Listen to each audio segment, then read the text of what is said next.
നമസ്കാരം. ഡെൻമാർക്കിൽ loud speaker ഉപയോഗിച്ചുകൊണ്ടുള്ള bank വിളി നിരോധിച്ചിരിക്കുകയാണ്. അവിടുത്തെ കുടിയേറ്റ മന്ത്രിയായിട്ടുള്ള മോർട്ടൻ ബോട്സ്കാവാണ് ഈ വിവരം പ്രഖ്യാപിച്ചിട്ടുള്ളത്. അതായത് ഡെൻമാർക്കിൽ ധാരാളമായി വലിയ രീതിയിൽ പാകിസ്ഥാനിൽ നിന്നും സിറിയയിൽ നിന്നും കുടിയേറി പാർത്തവർ മുക്കിന് പള്ളികൾ സ്ഥാപിക്കുകയും വലിയ രീതിയിൽ ഒച്ചത്തിൽ ലൗഡ് സ്പീക്കറിൽ ഈ ബാങ്ക് വിളികൾ ഇങ്ങനെ ഇടയ്ക്കിടയ്ക്ക് മുഴക്കിക്കൊണ്ടിരിക്കുകയും ചെയ്യുന്നത് അവിടുത്തെ ജനജീവിതത്തിന് വലിയ സാരമായ രീതിയിൽ ബുദ്ധിമുട്ടുണ്ടാക്കിയതിനെ തുടർന്നാണ് ഇത്തരത്തിലൊരു പ്രഖ്യാപനം നടത്തിയത്. ഇത്തരത്തിൽ ഒരു നിബന്ധന അവിടെ ഏർപ്പെടുത്തിയത്. ഒരു കാരണവശാലും ലൗഡ് സ്പീക്കർ ഉപയോഗിച്ചുകൊണ്ട് അവിടെ ബാങ്ക് വിളി നടത്താൻ പാടില്ല എന്നാണ് പറഞ്ഞിട്ടുള്ളത്. ഈ അടുത്ത സമയത്ത് UK കേന്ദ്രീകരിച്ചുകൊണ്ട് ചില കാര്യങ്ങൾ സംഭവിക്കുകയുണ്ടായത്. ഗ്രൂമിംഗ് ഗ്യാങ്ങുമായി ബന്ധപ്പെട്ട് 2.5 ലക്ഷത്തോളം ആൾക്കാരാണ് ഈ ഗ്രൂമിംഗ് ഗ്യാങ്ങിന്റെ ഭാഗമായിട്ട് വലിയ രീതിയിലുള്ള പ്രശ്നത്തിലേക്ക് അടിപ്പെട്ടത്.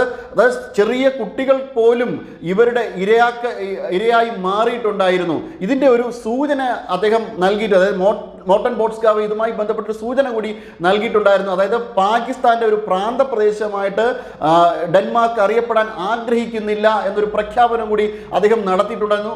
അതുകൊണ്ടാണ് ഈ ഒരു തീരുമാനം എടുത്തിരിക്കുന്നത്. എന്തായാലും അവിടുത്തെ ജനതയെ സംബന്ധിച്ചിടത്തോളം ഇത് വലിയ ഒരു അനുഗ്രഹം തന്നെയാണ്.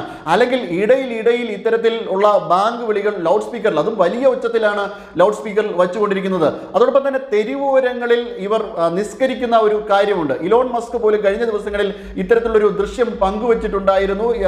ഈ രീതിയിൽ ഈ യൂറോപ്പ് എങ്ങനെയാണ് മാറാൻ സാധിച്ചത്? യൂറോപ്പ് വളരെ ശാന്തമാണ്, സംസ്കാരമാണ്, വളരെ യുക്തിചിന്തയ്ക്ക് വലിയ പ്രാധാന്യം കൊടുക്കുന്ന നാടാണ്. എങ്ങനെയാണ് യൂറോപ്പിന് ഇത്തരത്തിൽ മാറാൻ സാധിച്ചത് എന്ന് വലിയ രീതിയിൽ അങ്കലാപ്പോടുകൂടി അദ്ദേഹം ചില ചിത്രങ്ങൾ പങ്കുവച്ചിട്ടുണ്ടായിരുന്നു. ഇസ്ലാമിക രീതിയിലേക്ക് യൂറോപ്പിനെ പരിവർത്തനം ചെയ്യുവാൻ വേണ്ടിയിട്ട് കുടിയേറി പാർത്ത ഇത്തരം ആൾക്കാരാണ്. അതായത് പാകിസ്ഥാനിൽ നിന്നും സിറിയയിൽ നിന്നും ഒക്കെ കുടിയേറി പാർത്ത ആൾക്കാരാണ് ഇങ്ങനെയുള്ള ശ്രമമൊക്കെ നടത്തുന്നത്. ആദ്യ സമയങ്ങളിൽ പുരോഗമന ചിന്താഗതിയുടെ ഒക്കെ ഭാഗമായിട്ട് പല ആൾക്കാരും ഇത് കണ്ടില്ല എന്ന് നടിക്കുകയുണ്ടായത്. അങ്ങനെ കണ്ടില്ല എന്ന് നടിച്ചതാണ് UK പറ്റിയ അവസ്ഥ. അതുകൊണ്ടാണ് 2.5 ലക്ഷത്തോളം ആൾക്കാർ ഈ ഇങ്ങനെ പരിവർത്തനത്തിന് വിധേയമായതും വലിയ ക്രൂരമായ ലൈംഗികമായ ആക്രമണങ്ങൾ അവർ നേരിട്ടതും. കെയർ സ്റ്റാമറിനെ പോലുള്ള അവിടുത്തെ പ്രധാനമന്ത്രി ഉൾപ്പെടെയുള്ള ആൾക്കാർക്ക് ഇതിനകത്ത് പങ്കുണ്ട്, ഈ അലംഭാവത്തിൽ പങ്കുണ്ട് എന്നാണ് ജനങ്ങൾ ആരോപിച്ചത്. ഉദ്യോഗസ്ഥന്മാരോട് നേരിട്ട് പരാതിപ്പെട്ടെങ്കിൽ പോലും ഇതിനെതിരെ ഒരു നടപടി സ്വീകരിക്കുവാൻ വേണ്ടിയിട്ട് അവർ തയ്യാറായില്ല. ഇസ്ലാമിക് ഫോബിയ അവർക്കുണ്ട് എന്ന് പറഞ്ഞുകൊണ്ട് അവരെ ഒറ്റപ്പെടുത്തും എന്നൊക്കെയാണ് അവർ ചിന്തിച്ചിരുന്നത്. അതുകൊണ്ടാണ് തങ്ങൾ ഇതിൽ ഇടപെടാത്തത് എന്നാണ് പറഞ്ഞത്. പക്ഷെ അങ്ങനെ ഇടപെടാതിരുന്നത് കൊണ്ട് വലിയ പ്രശ്നമാണ് ആ രാജ്യത്തിനെ ബാധിച്ചത്. എന്നാൽ അത് തിരിച്ചറിഞ്ഞതോടുകൂടി യൂറോപ്പ് മൊത്തം മാറി ചിന്തിക്കുവാൻ തുടങ്ങി. ഇനി ഇസ്ലാമോ ഫോബിക് എന്ന് പറഞ്ഞാലും കുഴപ്പമില്ല, ഇത്തരത്തിലുള്ള അബദ്ധജടിലമായിട്ടുള്ള വിശ്വാസ രീതികൾ, അതായത് ബാങ്ക് വിളി, ഇത്തരത്തിൽ ലൗഡ് സ്പീക്കറിൽ വെച്ച് ജനങ്ങളെ ബുദ്ധിമുട്ടിലാക്കുന്ന തരത്തിലുള്ള വിശ്വാസ രീതികൾ തങ്ങൾക്കിനി വേണ്ട എന്ന് പ്രഖ്യാപിച്ചിരിക്കുകയാണ് ഡെൻമാർക്ക്.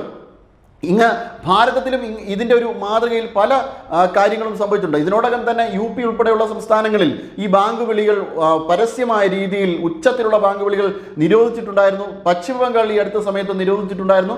ലോകത്തിൻ്റെ പല ഭാഗങ്ങളിലും ഇത്തരത്തിലുള്ള കാര്യങ്ങൾ നിരോധിക്കുന്നുണ്ട്. അതിന് കാരണം ഇവർ നടത്തുന്ന ഭീകരവാദവത്കരണമാണ്.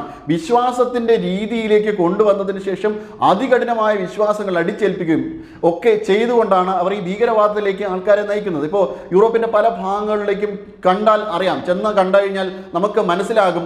ഈ പർദ്ദയൊക്കെ ധരിച്ചിട്ടുള്ള ധാരാളം സ്ത്രീകൾ, പർദ്ദ ധരിച്ചുകൊണ്ട് മാത്രമേ അവിടെ ഈ മുസ്ലിം വിഭാഗത്തിൽപ്പെട്ട സ്ത്രീകൾക്ക് പുറത്തിറങ്ങാൻ കഴിയുന്നുള്ളൂ. അത്രത്തോളം സ്വാതന്ത്ര്യത്തിന് മേൽ ഒരു വലിയ മതത്തിൻ്റെ സമീപനം അവിടെ എടുത്ത് പുറപ്പെടുവിക്കുകയും അതിൻ്റെ മതനിയമങ്ങൾ വളരെ കാർക്കശ സ്വഭാവത്തോടുകൂടി പരിശീലിക്കണമെന്ന് നിഷ്കർഷിക്കുന്ന തരത്തിൽ അവിടെ ആ ഒരു സ്വാധീനം ചെലുത്തുവാൻ വേണ്ടിയിട്ട് ഇവർക്ക് സാധിച്ചു എന്നുള്ളതാണ്. അങ്ങനെ ഒരു കാര്യം ഇനിയും യൂറോപ്പിൽ ഉണ്ടാകാൻ പാടില്ല എന്ന് ചില രാജ്യങ്ങളൊക്കെയും തീരുമാനമെടുക്കുന്നുണ്ട്. പ്രത്യേകിച്ചും ഡെൻമാർക്ക് പോലുള്ള ഒരു രാജ്യം ഇത്തരത്തിലൊരു തീരുമാനമെടുക്കുന്നത് മറ്റു പല യൂറോപ്യൻ രാജ്യങ്ങൾക്കും വലിയ പ്രചോദനവും കൂടിയാണ്.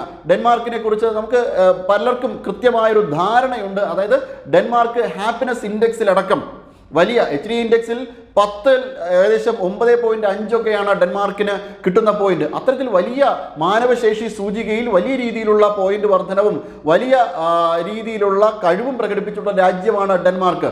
സാമ്പത്തികമായ സ്വാശ്രയത്വത്തിലും ജനങ്ങൾക്ക് നൽകുന്ന സ്വാതന്ത്ര്യത്തിലും യുക്തിചിന്തയിലും ഒക്കെ ഡെൻമാർക്ക് വളരെ വലിയ ശക്തിയായി യൂറോപ്പിൽ നിലനിൽക്കുന്നുണ്ട്. അങ്ങനെയുള്ള രാജ്യത്തിനകത്ത് പോലും ഭീതിജനകമായ രീതിയിൽ അവർക്ക് ഇത് ചെയ്യാൻ കഴിഞ്ഞിട്ടുണ്ടെങ്കിൽ തീർച്ചയായും യൂറോപ്പിനെ അത് ഭയാനകമായ രീതിയിൽ അത് ബാധിച്ചിട്ടുണ്ട്. എന്തായാലും ജനങ്ങൾ ഇപ്പോൾ അതിനെ ചോദ്യം ചെയ്തുകൊണ്ടേയിരിക്കുകയാണ്. മറ്റു പല രാജ്യങ്ങളും കുടിയേറ്റ നിരോധനങ്ങൾ നടപ്പിലാക്കുവാൻ പോലും അവർ തയ്യാറെടുക്കുന്നുണ്ട്. അതിൻ്റെ കാരണം ഈ ഭീകരവാദവത്കരണമാണ്. ആൾക്കാർക്ക് സ്ഥലം കൊടുക്കുകയും ഇടം കൊടുക്കുകയും ചെയ്തവരുടെ നെഞ്ചത്തോട്ട് തന്നെ ബോംബ് വയ്ക്കുന്ന ഒരു സമീപനം, ആ സമീപനം ഒരിക്കലും ശരിയല്ല. അത് നടപ്പിലാക്കുവാൻ പാടില്ല. അതിനെ നടപ്പിലാക്കുന്നവരെ കർക്കശ്യത്തോടുകൂടി അവരെ ശിക്ഷിക്കണം. കർശനമായ രീതിയിൽ അവരെ ശിക്ഷിച്ച് രാജ്യത്തിൽ നിന്ന് തന്നെ പുറത്താക്കണം എന്ന് തന്നെയാണ് ഇപ്പോൾ യൂറോപ്പ് എടുത്തിരിക്കുന്ന ഒരു നിലപാട് എന്ന് തന്നെയാണ് ഇപ്പോൾ നമുക്ക് മനസ്സിലാക്കുവാൻ കഴിയുന്നത്.